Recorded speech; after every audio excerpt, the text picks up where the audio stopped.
Because they suck. So this is a commonplace book, or a commonplace binder playlist, obviously. Why new schools should use information differently. Because they suck. And I'm kind of not messing around here. The old system of education kind of didn't exist. And so we made a newer system. But that was for factories and for pushing people into the military for, a whole bunch of different reasons that states needed. By states, I mean nations of Europe.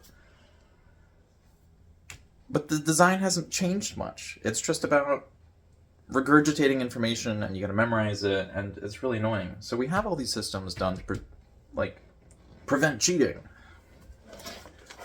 But why is this not part of the actual school curriculum? I think that's really, really dumb. So if we have a commonplace binder, or just a commonplace of any kind, what the students are doing is they're taking notes, they are prioritizing their information, and they are holding on to only what matters. And they're not allowed to bring it with them. This is so dumb. Okay, so we're gonna take notes on the book. We're gonna annotate everything. Where do we put our annotations? Oh, I don't know. Where do we put our notes? I don't know. Come on! It's right there. It's driving me so crazy. Simplicity. Simplicity would be you just take the information and you hold on to it. You don't have to do anything with it. You can clean it up. That's true. The modern system has so many things done to prevent cheating that it just kind of forgets why we're doing any of this in the first place.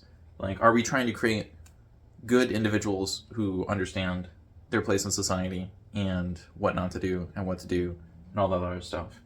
Maybe. If we're doing that, why wouldn't we let them hold on to all the information we're giving them in a book where they can prioritize the information, we can watch them prioritize the information, and then we can make adjustments based on whatever is working or not working for them. That's just school stuff. Might be that they have a journal or a diary or a notebook or a sketchbook or anything else, and we don't necessarily need to go through that, but if they have projects for other classes, they can put that in here. That's fine. It's just really annoying that we don't have an open book test become 2 open book tests or 3 open book tests, and just increase that over the course of the years and have them use this rather than the book, rather than the internet. Fullness. Maybe you will feel a sense of fullness and completion in your soul if you use a Christian technique from a long time ago. Why? We'll just be more Christian about it, I guess. No, we do have a bunch of systems in the United States set up to just kind of make people feel great. Sometimes they're kind of weird because they just end up saying, be religious about the thing. Right now I'm trying to figure out where my other thing was. It's I went over there. How did it go over there? Now, how do we use a commonplace? Well, I would recommend starting with one singular page of notes that students can bring to cheat. Here's the thing. If everyone's cheating in the exact same way, if the only way to cheat is to bring more information, then why are we not treating that as a feature rather than a bug? Or a bug rather than a feature? We've got it backwards. If a student is creating something like this, they should be rewarded, not punished. And so how are we going to do this? We're just going to stop doing the random school stuff where it's you better respect my authority. You don't need to force it. Just let the kids do it. And they will find out if they need a periodic table or a historical timeline, or maybe just a basic guide to French because they don't know what the heck is happening in the class and they need more help with that subject. And when they only have a historical timeline or they only have a periodic table, then you're going to know you need to help the kid with that specific thing. So this is kind of a step-by-step, I guess. How do you use it differently? Just relax with this, and I'm not saying that's not a problem. Obviously, if someone's circumnavigating something by like having a chatbot do all of their work for them, and they didn't make the chatbot, they didn't put anything into the chatbot, like that's a problem. But if they're making their own thing based on the information you are giving them, and they're just spitting back the same information, like,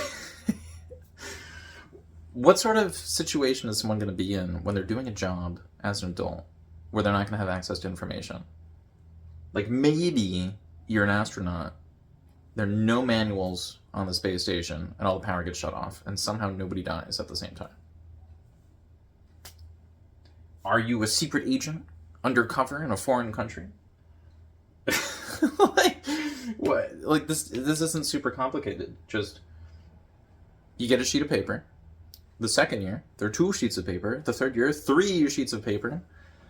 And, you know, over the course of a few hundred years, you'll fill up a binder. Like, that's fine. Maybe you'll get super famous for being the first school to implement this method. I don't know. Maybe it is famous because of the commonplacing aspect. Because pretty much every great writer or, you know, notable person in the last few hundred years in the English-speaking world who writes things had one of these. Why?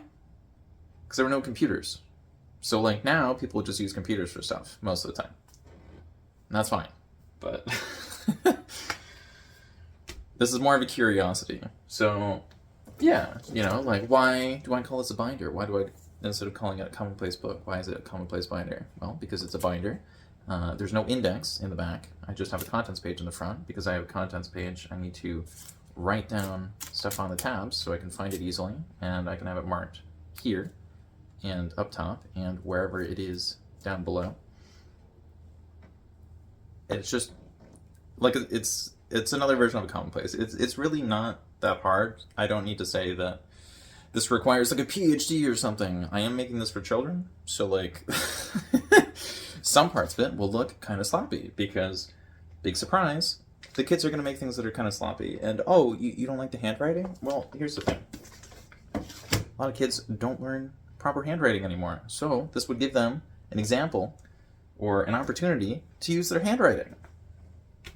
Now, this might be very new and scary and upsetting, and it might be like, well, if we're going to use this new thing, which is actually this old thing, which has been around for hundreds, if not thousands of years, does that mean we've maybe been, I don't know, focusing on the wrong things for a while?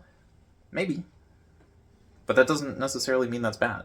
You know, like, we tried something out, and now we can try something else. And I'm also not saying to immediately adapt this. I am saying maybe add 1 page to an open book test, which is just whatever pages the person brings with them per year. And then you can increase that over the course of a few decades. And maybe you will find some interesting results. Now, if you're a writer, you might have one of these. It's probably on the computer, like I said earlier. But yeah. If we're going to become writers, maybe we'll have more of these. But we're not necessarily going to turn everyone into writers because we are turning everything into chatbots right now. However, if you are a better writer, you will probably be much better at interacting with the chatbots. Maybe not. I don't know. But if they have infinite information, and all the students can have is this, how is the student going to win? And that's the thing. That's assuming the student has this. If the student doesn't have this, and they only have their brain, why is one brain going to be smarter than the history of all humanity? Like, that doesn't make any sense. So, to me, the upsetting implications are not of potentially implementing a commonplace of any variety. It's if we don't do that. Because we're going to get to a point where the students are only going to learn skills in school that have nothing to do with the outside world. If they're not learning a trade, if they're not getting an extra degree, if they're not getting an accelerated class to get more degrees, if they're not just receiving money, like if they're not getting an advantage over adults and they're not going to have any stable source of income and they're potentially not going to have any job because labor is getting disrupted like crazy, then yeah, I find it pretty upsetting thinking about a world without any sort of commonplace book or commonplace binder. But yeah, maybe I just want to see more periodic tables. Maybe that'd be kind of cool. I'd be like, wow, I finally know what hydrogen is, or where it's located on the periodic table, and I don't have to memorize the mass. Thank you. That's another really annoying thing about chemistry. Like, I understand that it's important to do calculations and stuff, but having to memorize everything just for the sake of memorizing it is really annoying. So, like, maybe some kids might use this, and they're probably not going to use the whole thing. They're probably not going to write down plutonium, but they are probably going to have, hydrogen and helium and all the other stuff. A historical timeline might be useful. Why? Well, maybe it'll help the kids see when the different things happened in the different places. I don't know. It might just be they have no idea what's happening. And if the entire class is about dates and history, they're going to hate that. Like, if I go to school and the entire class is American military actions where we won, and that's considered the history class, and we do that same class 10 years in a row or more, I'm going to be so bored. It's like, what are you doing? Like, nothing about England? Like, Canada? Mexico? Nothing? Agency and reward. So, if the students take notes, and they get to take notes however they want, maybe they have some agency. But what's the reward? They don't get to bring this with them. Why not? Ugh. Ridiculous. Now, part of the reason I'm saying to start with one page is there will be some complications if everyone's carrying around something like this, because that's annoying. That's really annoying. Like, people are going to be opening it, and they're going to be closing it, and they're going to be playing with the noise. That might take a while to get used to. It might take a while to adjust. And we don't really need to force it. It might just be some people write down their favorite quotes. They might just want to be really friendly about it. That's fine. We don't need to force the people to do everything in the exact same way. But on answering your questions, or answering their questions as to, like, how this might be useful, well, I said add 1 page per year. But that means at some point you're going to have students showing up that need to create 10 pages on their own. No, they don't. You just grab, well, let's say you have 100 students, and they all made 1 page. You just look at their test scores. Whoever scored in the top half has a copy of their page given to 2 other people. So that way, the new students receive whatever worked the year before. And so it's not necessarily about the person's personality or their morals or their ethics or their galaxy brain thoughts. It's just, did they score in the top half? Are they good at answering questions? Because it might be that the best way for the student to use this is they just write out whatever's going to be on the Scantron. Because it might be that everything is multiple choice in the entire school and there's no other reason to be there. And that does have many upsetting implications. However, if the teacher realizes that the only point of coming to their class is to fill in true or false on a test, and they never change their true or false over the course of years or decades, then, like, that's going to cause some problems. And so it might be that a teacher will see only periodic tables. And if this thing of information is used in every single class, and all of the information is about one class, that teacher's probably overworking everybody. Now, on the other side, if a teacher has nothing about their class whatsoever, maybe they need to make that a little bit harder. Not necessarily. But it is something to think about. And so this is definitely a self-regulating mechanism, which I think people should try out. Now, in my next video, I will talk about tips for binder system. I feel like I talked about a lot of tips in this one. I hope I answered this one properly, and I guess I'll see you in the next one. All right, bye.